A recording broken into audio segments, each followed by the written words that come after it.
অনুভূতি নাই।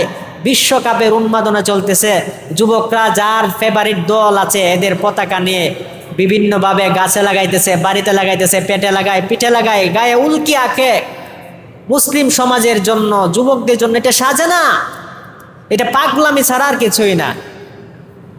অমুসলিম কোনো দলকে তুমি সাপোর্ট করবা, তুমি মুসলমান হয়ে এটা কেমনে পারো? যারা প্রতিনিয়ত মুসলমানদের ক্ষতি করার চেষ্টা করতেছে, মুসলমানদের চিরশত্রু কাফেররা কখনো মুসলমানদের বন্ধু হতে পারে না। কেউ যদি কাফেরের সাথে বন্ধু সুলভ আচরণ করেও, কুরআন আল্লাহ বলে দিয়েছেন জীবনে সে তোমার বন্ধু হবে না। ওয়ালান তারদা আনকাল ইয়াহুদু ওয়ালান নাসারা হাত্তা তাত্তাবিআ মিল্লাতাহুম। আল্লাহ রাসূলকে আল্লাহ বলেছেন আপনি কোনোভাবে ইহুদি খ্রিস্টানকে সন্তুষ্ট করতে পারবেন না যতক্ষণ না আপনি তাদের ধর্ম গ্রহণ করছেন।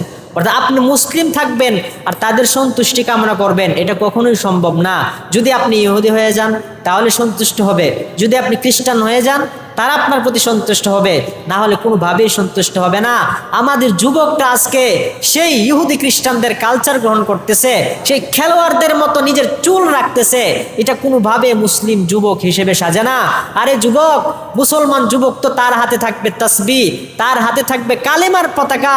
হযরত আলী রাদিয়াল্লাহু আনহু যিনি খাইবার বিজয় করেছিলেন, বড় বড় বয়স্ক সাহাবীরা খাইবার বিজয় করতে গিয়ে ব্যর্থ হয়ে আসছিলেন, সে আলী রাদিয়াল্লাহু আনহুকে আল্লাহ রাসূল বলেছিলেন আমি আগামীকাল এমন একজনকে পাঠাবো যে খাইবার বিজয় করে আসবে।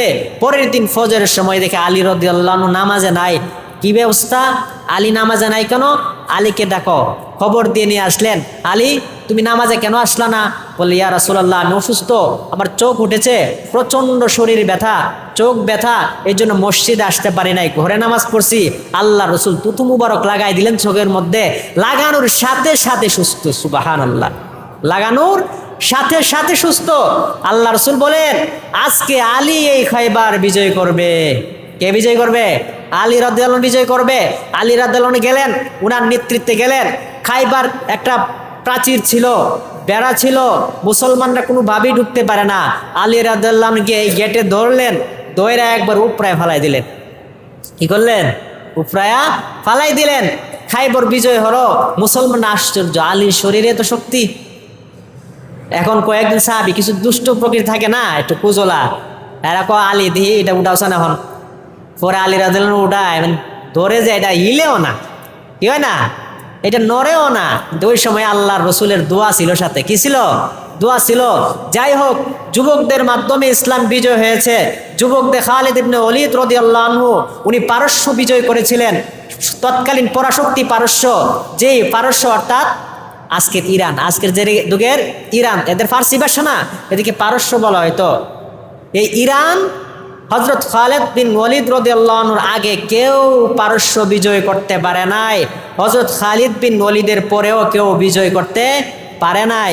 এই জন্য অনেক গবেষকরা বলছেন আমেরিকা যে ইরানের সাথে লাগছে, ইসরায়েল যে ইরানের সাথে যুদ্ধ লাগছে, জীবনও পারবো না। পারছে?